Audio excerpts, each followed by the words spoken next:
Yes. All right, well, listen, let's get started. Welcome to everybody who's here with us today. I am joined, those of you who might have seen that we were going to have Maria Brown from MRG join us. We have actually got a stunt double in her place, thanks to COVID-19, with my good friend and colleague, Tricia Naddaff, who's the CEO of Management Research Group. Those of you that know us well know that we are huge fans of MRG and their fabulous tools. And so I'm excited, Tricia, to have you here with me today to really kind of dive into our topic, which is results versus people. The balance is probably wrong, right? Yes. Absolutely. So everyone, just we're going to get underway. Just to remind everybody that we are going to keep everybody on mute, but you are welcome to throw your questions into the chat and into the Q&A. I will be monitoring them, and will I'm happy to call them out. I was saying to somebody on the last call, we are like Clubhouse before Clubhouse existed, so now Clubhouse is all the rage. Well, we were doing Clubhouse way ahead of Clubhouse. So we will definitely be looking for your input into this. And so whatever you want to know, tell us what's on your mind today. All right, so Tricia, why don't you give us the quick 411 on MRG and, a little bit about what you do and the focus of your work to set everybody up. Thank you. So we just celebrated our 38th anniversary in business.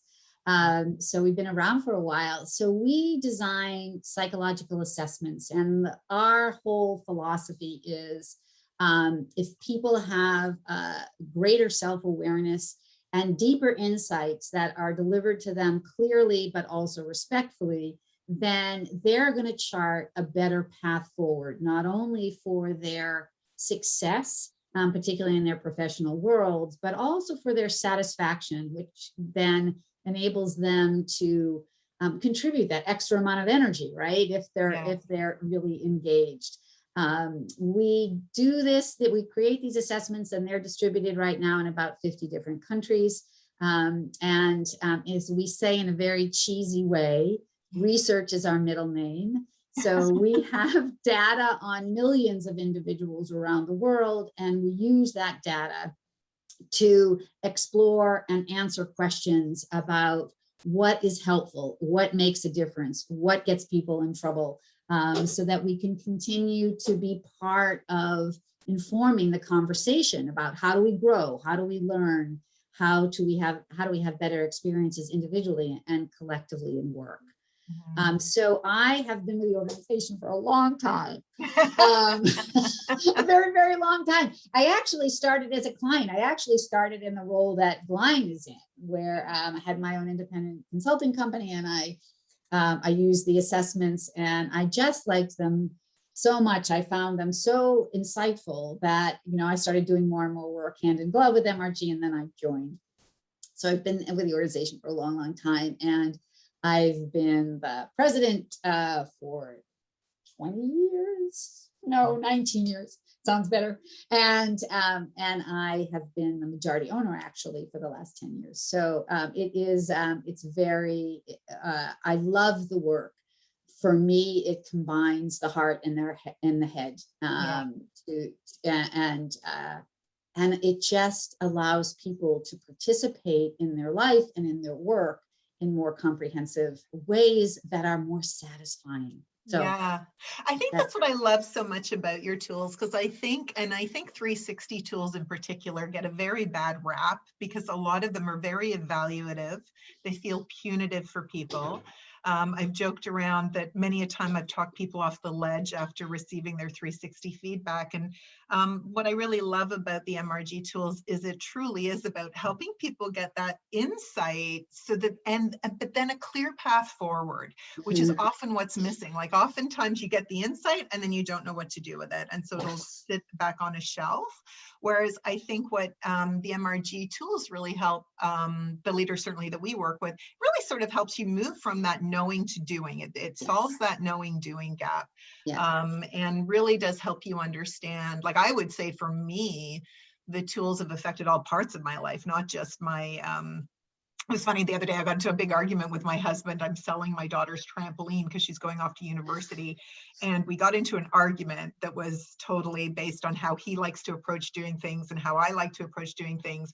And he said to me, "You're just trying to win this argument. I know this because you're high winning," which was a reference to the MRG motivator. And I said, okay, well, you shouldn't be using that as a weapon against me. Exactly. But Right. in this situation, I am not actually trying to win. I'm just trying to understand, right? Your need to have, it's when you have somebody who's as high stability as my husband is, who just needs to know the plan for everything, and me going, you just throw it up on Facebook and see how many offers you get for the trampoline. Anyway, so I've always Glain, I have to just share with you, I can't, when I certify people, I tell people, just be careful about sharing it with if you have a partner, just be careful about deciding to share that with your partner, because they haven't been certified and it might come back to bite you. So yes. Well, I forced my husband to do every assessment that we have. And I remember when we were first dating, we did the DISC assessment together. And I just plotted his score over my score. And we made an X. Like mine went down like this and his went up like that. It was just, and diversity. I thought, okay. Diversity. We know diverse teams. It's in the strength. The tension right. is where the strength lies, right? That's what we keep diverse telling teams ourselves. Make better teams. It's so true. Well, okay, so let's talk about that. And I thought maybe to ground everybody, I don't usually pull up slides, but I thought it might be good to pull up the definitions that you use specifically around your leadership tool, the leadership effectiveness analysis, just to ground everybody in the language of the tool a little bit, because it's got its own kind of language. And I always love when I'm giving people their 360 feedback, and they'll take a word and they'll interpret it in their way, and they'll say to me, well, I know this is the definition here, but this is how I interpret consensual. And I always say, okay, that's great that you interpret it that way. That is not how the tool defines it. So why don't you give us kind of a quick walk through, just high level, of kind of the areas that exist within the LEA? Absolutely. So a couple of things I think are really helpful and distinguish the LEA a little bit in terms of the standard leadership assessments. So we are not presenting a model of leadership that we're saying, hey, this is the best way to lead, and we're going to measure you against that ideal, that fabricated ideal. We actually have a lot of research, and we'll talk about that, and I think in a little bit, but we can clearly show empirically that there's no one single right way to lead. And so what we're measuring in the LEA is we're measuring patterns of behavior use. So you can think of these as 22 building blocks. All of these can be more or less valuable in leadership, depending upon what you're trying to accomplish and the context you're trying to accomplish it in. So we're really describing what pattern of these 22 behaviors are you using right now. And the exploration is, how is that serving what you're trying to accomplish, and how might any adjustment help further your effectiveness towards those goals. So the 22 behaviors are clustered into these 6 different categories that Glein's put up. Creating a vision, you can think of these behaviors associated with the thinking element of leadership, right? So planning, problem solving, decision-making, a lot of those behaviors live in that, creating a vision.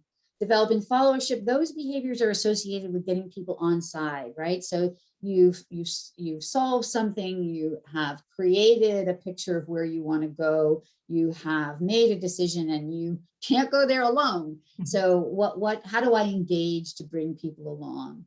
Then the implementing and following through are the arc around getting things done, right? So implementing those 4 behaviors are associated with getting things started, right? Getting things underway. And following through are the 2 behaviors associated with seeing it through to the end. The behaviors in achieving results are behaviors associated with largely using power in a positive way to raise the bar, right? To help people stretch in the result space. And then finally, team playing, those 4 behaviors are associated with engagement, right? Working closely with others. How is the pattern of behavior that draws you in, but also helps you maintain boundaries in that connection with others? So again, those 22 behaviors, They're descriptive in nature. And what we're looking for is the patterns of behavior that will support you in the context you're in to achieve what you want to achieve. And you know what I really love about what you said, and I say this all the time, is this idea that there's no one right way to lead. And yet when you when you Google leadership books, there are so many books out there that tell you that there is, I think there's even a book called The One Thing, like it is the one thing you need to do as a leader. And for me, what I've realized over and over and over again in my own leadership, there's aspects of how I lead that really serve me well in certain situations. And there are aspects of how I lead which are not particularly effective in other situations and circumstances and with certain people, right? Right. And so knowing how to, I think what I've always taken away from working with the MRG tools is this idea of being able to toggle up behavior or even pull back on behavior when I need to, depending on the situation. And one of the things that we're fed a lot as leaders is that we need to balance people and results. People and results, you hear that all the time. And so I know you've done some research in this area and you had some pretty interesting findings. So what would you share? And should I keep the slide up for people or do you think we should pull the slide away? Oh, you can take it down. You can Okay, take it down. I will follow your lead line, and when we do talk about behavior, use regular language to describe it so people can have access to it. So I'm going to just give us a little historical perspective. So this idea of people versus tasks, relationships versus outcomes, it really showed up in the literature beginning in the 1960s. The University of Ohio started sort of doing some research, and it's carried through. The language has changed a little as our concepts of people versus task was the first. And then it's gotten more into relationship, and results have become a little bit of the broader. So there's been debate how much, and really the perfect leader does both, right? That's been the holy grail. The perfect leader does both. Well, enter neuroscience, right? And for those of you who haven't yet dipped your toe into the neuroscience pool, I would say dip away. For those of us who are in the leadership space or in the space of helping others develop, the neuroscience space is giving us a lot of good insights. So there is a social cognitive neuroscientist in UCLA who actually studies what is called the social brain, what the parts of our brain that engage us in our thinking about ourselves in relationship to other people, which, by the way, is a lot of our brain real estate. And so he was writing a book. Matt Lieberman is his name. He was writing a book called Social.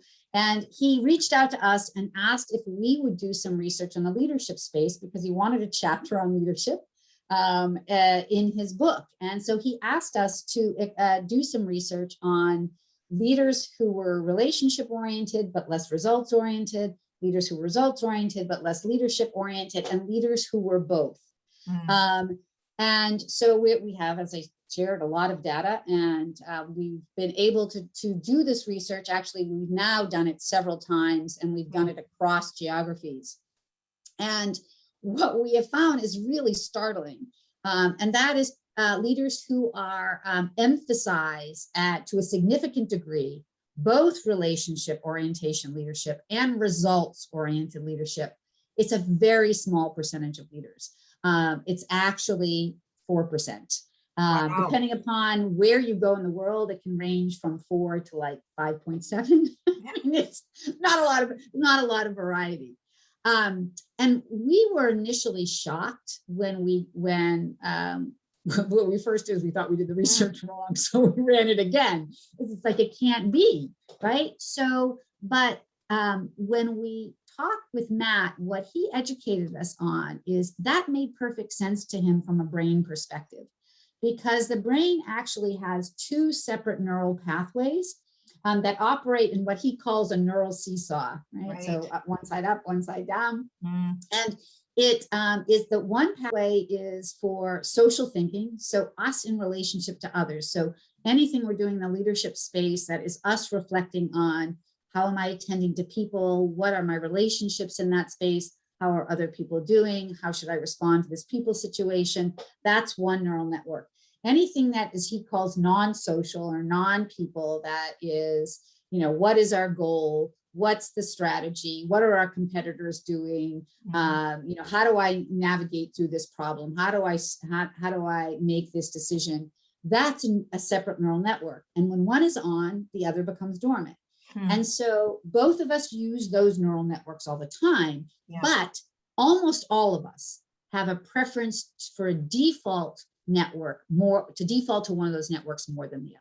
Yes. So it's kind of this biological setup, if you will. Yeah. Yeah.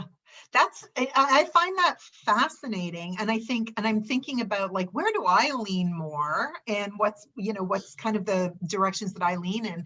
And I feel like, it's funny, if I were to talk about being pre my own business, I would say I lent more towards the results side. I think I was very results driven. I think I used to have to remind myself to ask my team how their weekends were. And,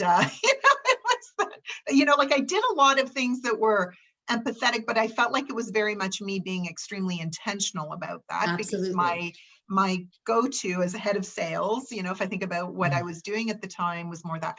When I started my own business, and I was so appreciative of people coming and just even being willing to work with me, I actually swung so hugely the other way that and it almost caused like an internal rub for me. I felt like I feel like I've gotten back to a bit of a better balance, but I do find that, needing to be more intentional. So I'm curious, because I bet you there's people on the call that are thinking themselves, like, do I lean more people side or do I lean more result side?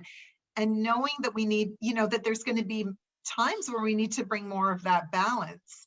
What would you say to people who, if you're a really results driven leader, what can you do to kind of get a bit more balance in your leadership?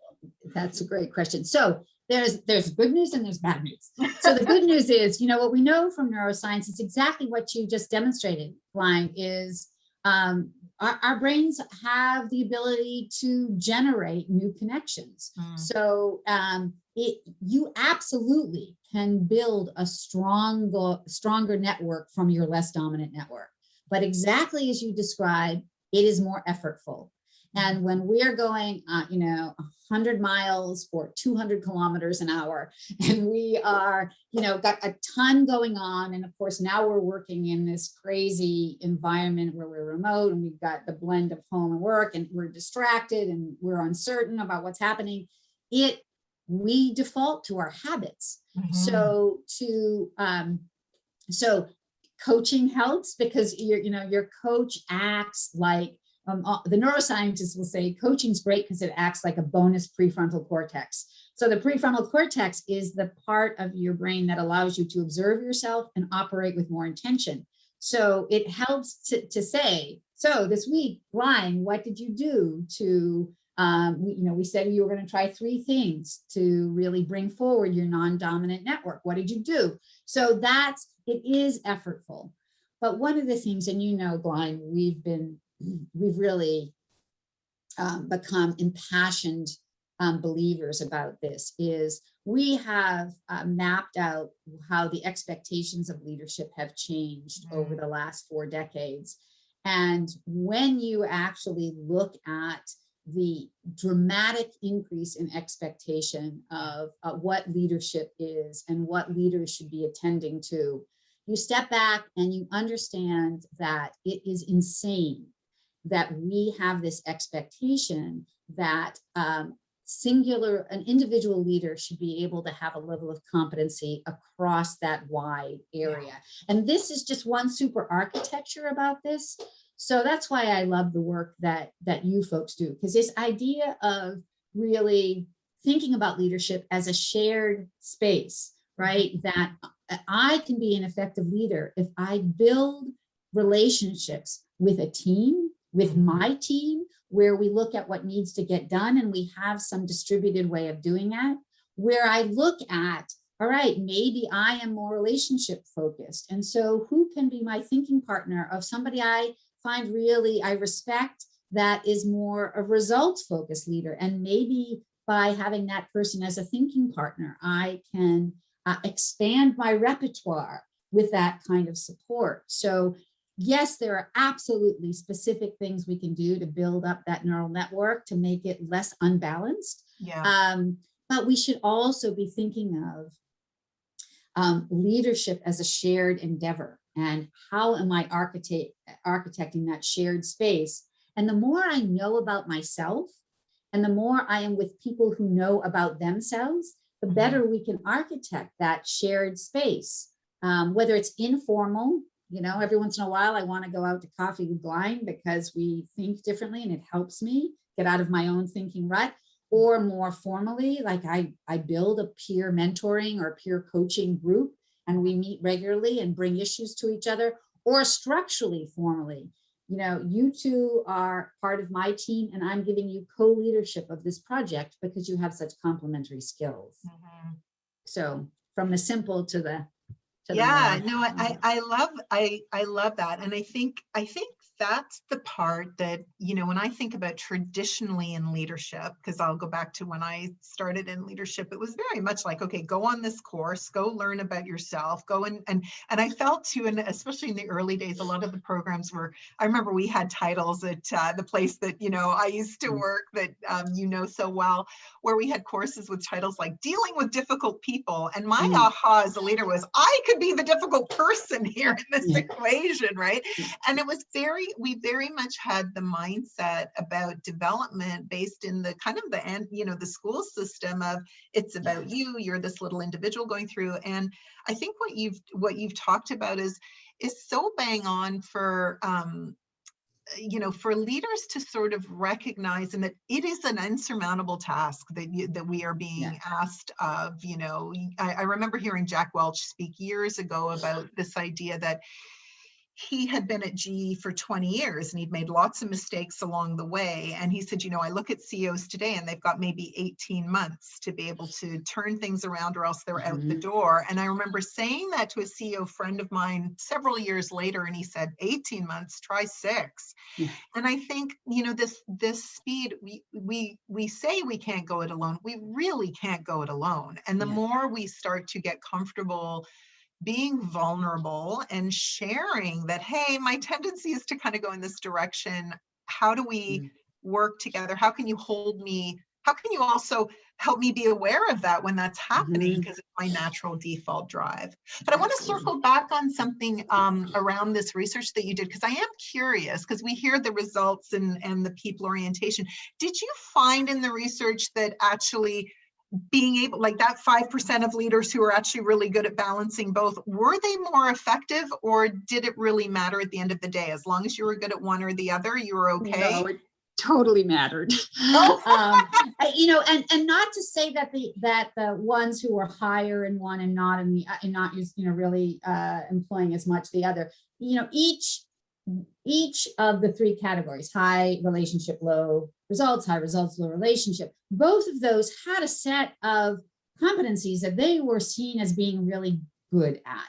And they're competencies that were valuable, right? So we can't, obviously we can't discount them. That's most of the leaders, and they're working in these organizations.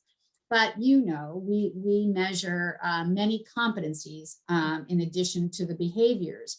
And it turns out that the people who are effective at both and are seen as really being able to have a level of competence and potentially even mastery in both, they rated the highest across the full spectrum of competencies. They just was that leadership sort of hit it out of the ballpark. Now, that part's probably not so surprising, because if we were looking at what leaders tick all the boxes, we all know that's tiny percentage. But when you then reflect back at the potential source of that, that's the part that becomes a little startling. The fact that there's a small percent that get the highest marks on all those competencies. Everybody will say that, right? Yeah. But we think about this people and results, we still talk about it as if it should be pretty straightforward to attain both of those. Yeah. So I think we have to, and again, I think the more we understand about neuroscience, and to not stamp people with, well, you're just not a very effective leader, or you're just not using your time well, or but to understand that we're swimming a little bit against our neurobiological tide. Yes. And it's possible to do the work, but it takes a tremendous amount of effort. And we all know, when we look at how much time are we allowing people to devote to their own development, yes, particularly when it's not just making, small amounts of improvement, but we're really hoping that they have a transformational learning journey. Can you do that in a half-day session, maybe with a couple of coaching sessions? No. If we understand how the brain works, we understand that we're actually trying to rewire the brain, and it needs consistency over an extended period of time. 100%. I mean, I think that's why we don't even take any coaching programs anymore that aren't a minimum of 6 months, because we can't get traction on that. And as you know, like, our core leadership programs are a year. So, if you really want to help people make that shift, and I feel like I've been at it now I first did my LEA in 1999. So where are we? 22 years later, I still do the thing every 3 to 4 years to recalibrate where I am. Yeah. Because it just is this ongoing evolution. So to switch gears a little bit, because I think, this is what I've been saying to people lately, the pandemic is just another leadership situation. When I had such a big awareness when I moved from working for somebody else to starting my own business, and shifting from being in an office to running a business virtually. And I can remember doing my 360. I was probably about 3 or 4 years into the business. And I remember we didn't have an office space then, so people would come over to my house, and I still picture it. I'd just gotten my 360 feedback. And I was really high on empathy, which shocked me because I'm not usually that high. And I had really gone low on feedback. And so we were sitting in the group, and I was kind of sharing the results out with everybody. And I said, I'm surprised by this. I could go back to all my other 360s. And if anything, like, I'm incredibly high on feedback, and my empathy's always been mid-range, but not like 80%, 90%, which is what I was kind of seeing on this report. And so it was, for me, that was how it was the adjustment in my approach that was happening as a result of now no longer seeing people face to face, and communicating very much through short bursts of text messages and that type of thing. And I think that's a lot of what's happened to a lot of leaders, because we're finding ourselves leading remotely and not seeing people as much. And then on top of that, everybody's dealing with this. I feel like I call it the blanket of uncertainty. It's just like, and it's like those weighted blankets that's like weighing on us. Yes. But from the research and from the data, what are you seeing in terms of, I guess, some of the qualities, the behaviors that, leaders need to become more intentional about bringing to the forefront as we're in this type of situation? Like, is there anything you would say to the group? You know what, pay attention to this, or this might be the time to ratchet up, this approach with your folks. Yes. So first of all, I have this saying, and it may be a very selfish thing to say, but I still believe it. So, you remember when we were all traveling way back when by plane, we were told to put our oxygen mask on ourselves before we put it on the people around us who might need help. There's a 5,000-year-old saying that's even older than that. That's the same thing, which is a Zen saying, which is, you can't serve from an empty vessel. And so the first thing I say to leaders, because often the question about leadership is, how are you taking care of them? How are you leading? How are you, the first thing I say is take care of yourself. Yes. And I think it's a good time, because we've been in this for so long, right? And everybody's weary. I think that the novelty, which first was scary, but then was like, oh, this is kind of interesting. We're doing virtual coffee together. We're doing virtual cocktail hour. We're trying some game things where, we've discovered the Zoom filters. So we're wearing fake party hats when we go, we're doing some fun things. And it gave us a level of stimulation. But Now, we've been in this for a long time, and for a lot of people, it feels like a slog. And so it's a good time as a leader to refresh what nourishes you, right? So that's the first thing I would say, is do a nice audit around what is sustaining my energy. Am I getting the right amount of sleep? Am I having time for movement? How am I eating? What is my beverage consumption like? Am I doing something that's creative, non-work related? Maybe an instrument, maybe painting, maybe something that gives me something that feels new in the space, or creative in the space. So that's the first thing I would say. It is interesting, as Glain knows, we've been doing some research around how has pandemic leadership changed in general. And we've done research at key points in history over the 38 years where there's been big upheaval, right? There was a recession in the 90s, and then people may remember there was a lot of ethics violations in the late 90s. Then there was 9/11 in the United States, and then there was the Great Recession, and now we have the worldwide pandemic. And interestingly, leadership behavior doesn't change nearly as much as our conversation about leadership changes in all of those instances. So it is a very, and our hypothesis is, if you look at individual leaders or you look at individual sectors, we see a little bit more change. But when we look globally, we don't tend to see a lot of specific change. So it really, what does that translate into? That translates into, it's a very individual thing to work on, to change. So I will say, though, one of the things that everybody is experiencing is a much less brain-friendly state. So as Glain says, we've got a lot of uncertainty. People are not as connected relationship-wise in person. We don't have as much when you have a lot of uncertainty, we often don't have as much autonomy because we actually don't know what's going to happen. When will we go back to in-person? Will we go back to in-person? When will I get my vaccination? Even if I have my vaccination, can that change anything? When will I travel again? Will my kids be going to school remotely? Will some eruption happen where I have to go into quarantine? I mean, all those things are not good for the brain. And so what leaders need to understand is most of the people you're working with have a higher level of, very technical term, brain fog than normal. And so what that means is a few things. Communication needs to be clearer. And so you really need to often speak it, write it, and repeat it. So it may seem like overkill, but there's a lot of noise going on in people's brains. So more attentive to that clarity and that repetition.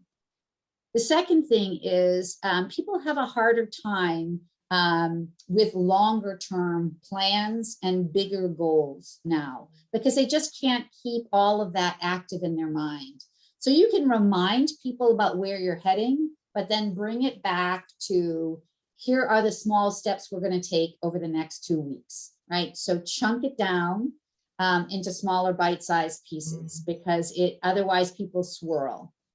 The other thing is to keep re-looking at priorities, because we all tend to expand our to-do lists, our agendas, our strategies. It's got to be, somebody's got a rule of it. There's some kind of expanding thing that happens. So keep reflecting on what's going on for your individuals, for yourself, and for your teams, and recalibrate, because there usually is sort of leakage around the boundaries of what we're trying to accomplish. And then I would say one more thing, and that is try to build in a little bit of innovation. In the brain, there are two chemicals that influence how effectively our brain works. It's much more complicated, but there are two that have a very, very important role. One is norepinephrine, and that gets stimulated with a sense of urgency. It's why most of us say, I work better under a deadline, or I think more clearly when the deadline is approaching. It's because of that brain chemical. We've got plenty of norepinephrine for reading the news, if we're thinking about what's going on in the world. But the second thing is dopamine. And dopamine is the chemical that comes when there's curiosity, when there's positive interest, when there's novelty. Many people have said this, even Glain said it, earlier when she and I were just talking. Everybody feels like they're in their own personal version of Groundhog Day. Like, how do I even distinguish one day from the next? Everything just blurs together. Well, when that happens, dopamine in the brain goes down and our brain gets dull. So you could do, let's learn a new skill set together. Let's each read this article and have a little, instead of book club, a little article club. Have somebody learn something new, take a webinar and come back and teach it to the group. So it's not anything big, but small stimulations that wake up the brain a little bit and give a little bit of curiosity. Those groups of things are pretty universal.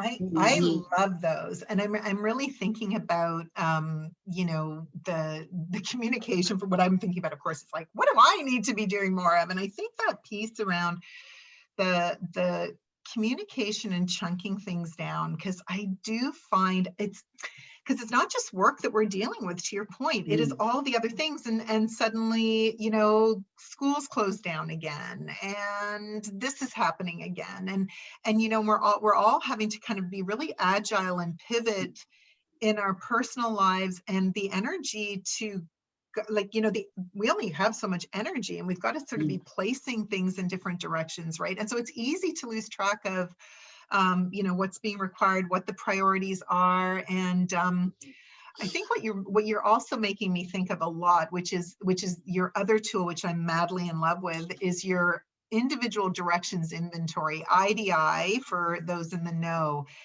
I have become fascinated with this recently because I've been doing it a lot with teams. And this, when you talk about prioritization, one of the things, and us liking, like the leak and taking on more and more and more, I cannot tell you the number of organizations that I'm working with where the people in the middle are feeling incredibly overwhelmed because of all the priorities. And the people at the top seem to be highly energized by what's happening in this pandemic. Like, it feels like it's giving them juice. And so there feels like, to me, a disconnect between how maybe executive teams get energy and how those that are kind of in the ranks doing the work, where they get their energy from. And so I'd love to sort of shift the conversation from behavior to these underlying motivational energies. And maybe what I'll do is shall I bring up the little chart again to show everybody sort of when we talk about the IDI, the language that we're using here, and you will see where the winning that my husband alluded to with me sits in this little tool. But there we go. Can you see that? Yes. Absolutely. So this, for those who might not know the IDI, I say this. So, when you have an organization, you probably shouldn't have a favorite product, just like you probably shouldn't have a favorite child if you have more than one. But I love the IDI to find big, because I think that if we understand where we get a lot of energy and where we get less energy, we can architect our worlds in a way that become not only more enjoyable, but more sustainable. And a lot of people aren't aware of what energizes them, because particularly in the Western culture, we don't teach people, even from young times, to be very good observers of self and observers of our own experience. And so we tend to think more of, what am I good at? What do I get rewarded for? What do people value around here?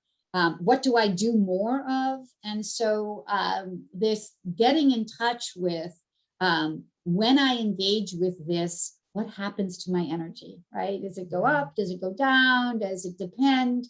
And so you're absolutely right, Glain. Part of what we're seeing is, again, this is general, and patterns within populations vary tremendously. But in general, people who are more senior, who are at the top of the house, tend to have higher scores on creating and higher scores on controlling. So for people who don't know this, that means they get a lot of energy when things kind of get thrown up in the air for creating. Like I can change things, I can experiment with things, I can try new things. Controlling is the energy you get when you're in charge. But what happens in the brain is when I am in charge, I feel like I have more control over, and I feel like I have more autonomy and I have more status and things that the brain is drawn, it tends to be drawn to.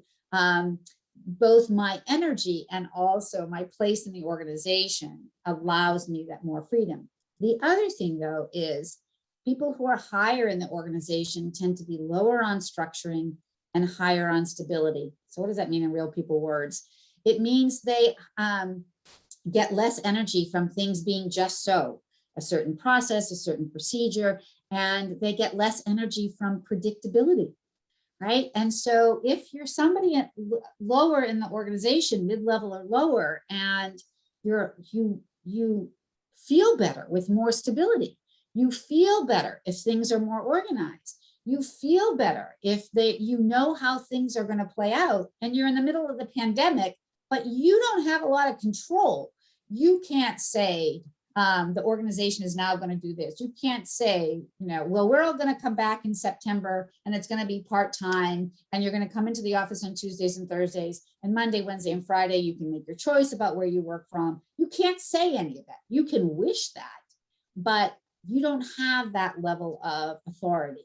And so we have at lower levels of the organization a higher sense of felt uncertainty and a lower level of what's called agency, the ability to make it happen and to control. So that's exhausting. It's exhausting for the brain because the brain is looking for more autonomy, more certainty. The other thing that's happening is for many of us, our in-person work environments fed us in a lot of ways, actually, including sometimes literally, right? There would be food out in many organizations, right? Or, but I had a lot of my relationships there. I had a structure of the day. I wake up, I do my morning routine, I drive in, I'm away from my house. Hopefully my kids, if I have them, are taken care of. And we have our routines of meetings and what we do at lunch and when we have breaks and how, and I can just stick my head in for a 1-minute question. And now that's all gone. And in place of it is, I'm going to call very technical term, sort of a blurriness of everything. Yes. So I can, the other thing, not to get into too much socio-political dynamics, but people with more financial resources are doing better. Yeah. And so if you're higher at the organization, quite frankly, your household income tends to be higher and you have more freedom. Yes. You have more flexibility. And in mid-levels of the organization, people may be with partners or family members or loved ones who have been furloughed, or so there's also separate even from motivation. There's a socioeconomic dynamic that can cause more stress in the mid and lower levels of the organizations. Yeah, I find it really fascinating, and it's interesting within our team because we use this tool a lot and we talk a lot. Our team has a lot of very high affiliating energy on the team. So all of those, directions that people can see, they're giving, belonging, receiving, expressing. We are very high on our team. And it's funny because recently we were talking about an upcoming session that we have coming up, and my colleague, who is 99th percentile belonging and, very high on this, was saying, I think we need to talk about the pandemic and how people are feeling isolated. And I'm not quite as high as she is on a lot of those dimensions. I'm like, really? Haven't we talked about this so much? And I was thinking to myself, I wonder if people who who are much higher in this are also having a harder time with the social isolation and the social distancing and the, you know, those types of things. And I was curious if you are seeing any kind of, I mean, we talked about the patterns with the executive team and where they get their energy from. Are there any other patterns that you're noticing some people are having a tougher time with the pandemic as a result of their energy motivators, or not so much? I think it's really individual, because we do a few women in leadership programs, and so we've been talking a lot to women, and many of them, as you said, are quite high on the affiliating, which for folks who don't know the IBI, all of that is the energy you get from all the interconnections with people one-on-one, and as a group. But of course, they're home. And so they have plenty of connection to a certain part of their world on the people side, and they need a break. And so they're like taking longer and longer walks. Like, maybe I'll run a marathon.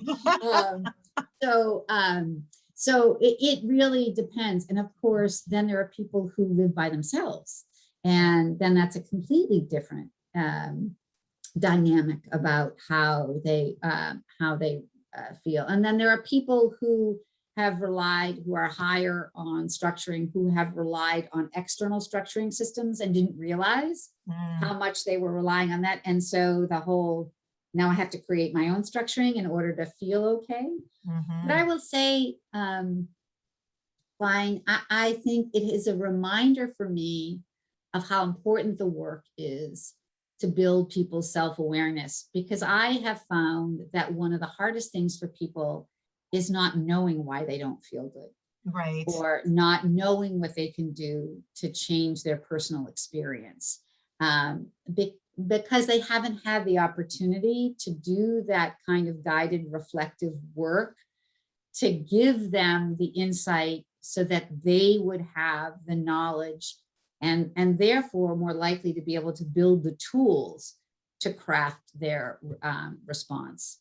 So I think that's been just a reinforcing piece for me of seeing how many people are swirling because it doesn't feel good, but they don't exactly know why, or even always have the words to describe it. It's interesting. Maria just did some new research. There is another assessment that we have called personal directions, which piggybacks on the motivational assessment, but also looks at a few other things. And one of the other things that it looks at is sort of, how am I feeling about my quality of life? Yes. Right? How are things, how do I think things are going? And so one of the things that's she looked at what's the association between motivation and how people are feeling about how they're living their lives right now. And there were some interesting, and again, these are early findings. Actually, this is the first group we've ever said it to. So people pre-pandemic, this was not true, but in the current pandemic, people who are high on the motivation of interpreting, which is really being energized by analyzing and trying to figure things out and gathering facts and doing that sort of really interpretive and analytical work, they are higher on dissatisfaction. Was not true before the pandemic. So the question we have is, when you have that need to understand with the facts, are you reading this stuff about the pandemic too much and trying to figure it out? And, are you spending too much time tracking numbers? And are you frustrated because you're not getting a lot of data from your organization? Are you, so we're just kind of wondering about that. So that there's also a measure in this world outcomes in terms of how you're feeling about your life. There is a measure called insecurity, which is the degree to which you feel like your life is less stable. You feel like there is a risk, that things might be taken away from you.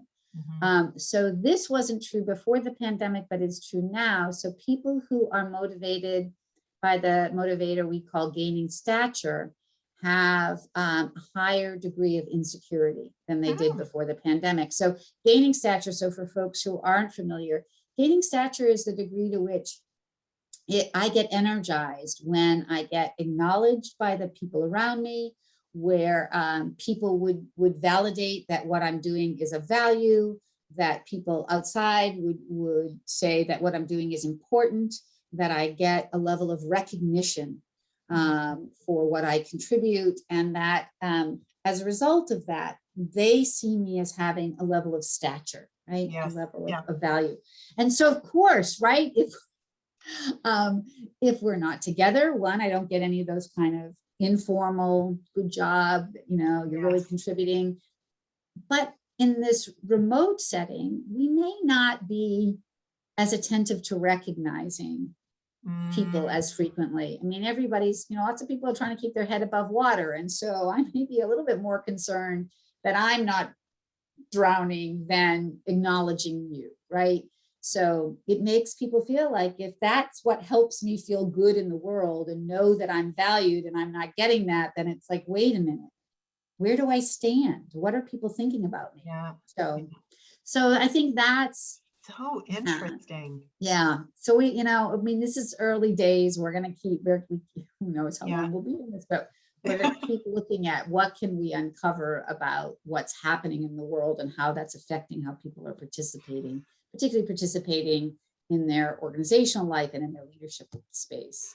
Yeah, I mean, it's so interesting. And I mean, one of the things that what I really love about the idea, and we'll often pair it when we're doing leadership coaching with people where they'll do their IDI and they'll also get their 360 feedback. And where I found it's really been a breakthrough for a lot of people. And I know the folks on the call that are managers and leading teams will totally get this, is that, we'll often say, we gave the person feedback, they were good for a while, but now they're back to doing what they've always done before. And my own sort of feeling around that is often when I've been coaching people and we've done their IDI and we're looking at the behavior that they need to be demonstrating, because you've got some that correlate quite closely to some of the LEA behaviors.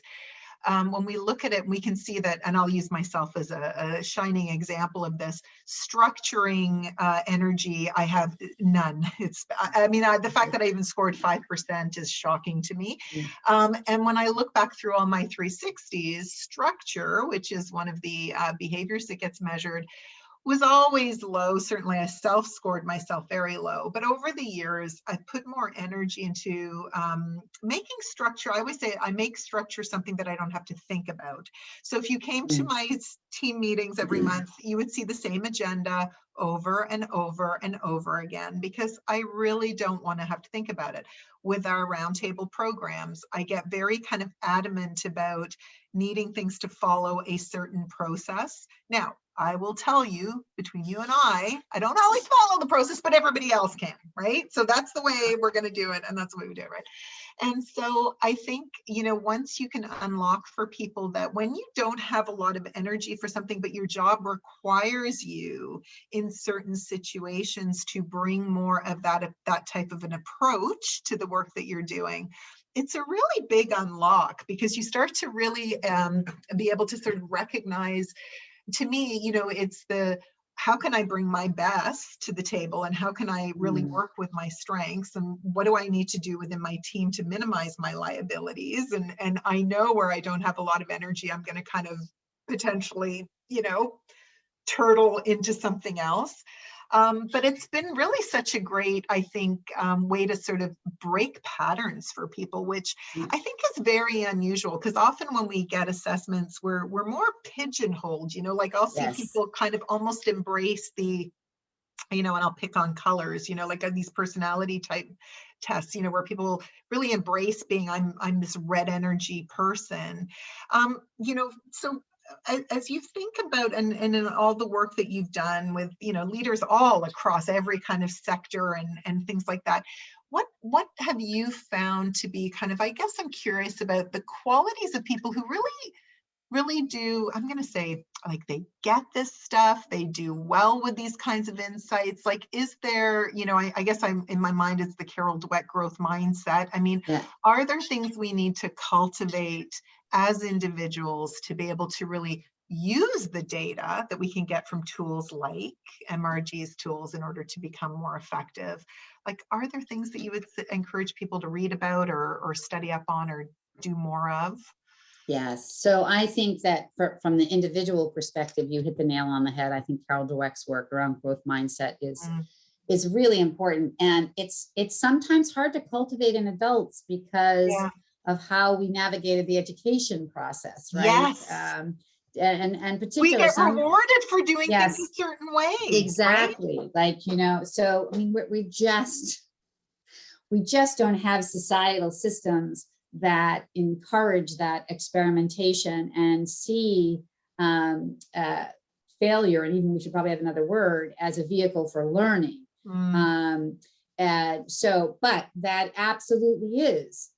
However, what I think is a bigger issue, because I actually think if people could feel that they would be safe doing that, there's a lot more people, because I think curiosity and an interest in self are both pretty natural states.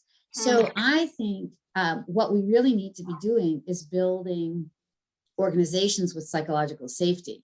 Yes. Because I could be the most curious person in the world and really see myself as a lifelong learner, and understand that failure and success are all part of the learning journey. But if I'm in an environment, whether it's a relationship or whether it's a system that doesn't encourage that ridicules or punishes or humiliates or even more subtle things of just no response, right, or doesn't go as far as to promote the philosophy of, speak up, there's no foolish questions. The only downside of failure is if we don't use it as a learning experience and we just blow right by it.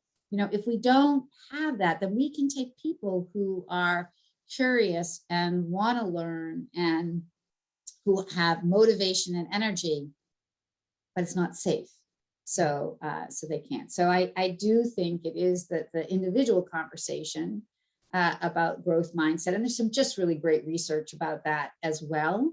I think the other thing about just a little knowledge about neuroscience, which Carol Dweck's research utilizes well, but just that whole neuroplasticity, right? You can, I can't become 5'10", but there's a whole bunch of things that I can do that I'm not capable of doing right now.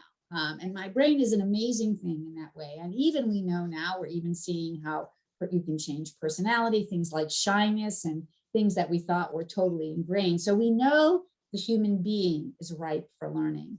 The question is, are the relationships and systems that we've placed these people in safe for them to do that? So. I love that. Well, I just looked at the time. I cannot believe what is it? We oh are my gosh. at time. I had like another whole whack of questions for you. But Tricia, thank you so much for spending your time with us today. This has been, as always, I always get new insights, new learnings. I really do feel like MRG is just that you've been so ahead of this for so many years. And I always think you're the best kept secret, which I love that you're our best kept secret. But honestly, such useful, amazing tools. And I thank you so much for being here. So for everybody on the call, just a couple of wrap up notes. If you are interested and we've got you curious about these tools, then let us know. We've got a personal leadership plan that combines doing your LEA and your IDI together and helps you get set up for kind of success in terms of foundation for your development. And then as Tricia mentioned, personal directions, career assessment can really help you get you grounded if you're thinking about, especially those of you considering maybe a career act 2 or thinking about where I'm feeling a little stuck right now. I think that is just an amazing tool to get under the cover, and it combines the IDI as well as some of the other things that Tricia was mentioning in terms of satisfiers and dissatisfiers.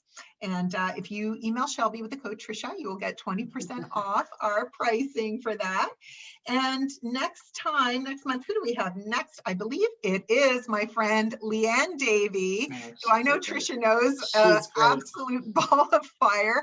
Grow up, get along, and get stuff done. Tricia is a team expert. So we are going to be talking about teams in her book, The Good Fight. So once again, Tricia, thank you so much for being with us. Thanks for having me. So fun.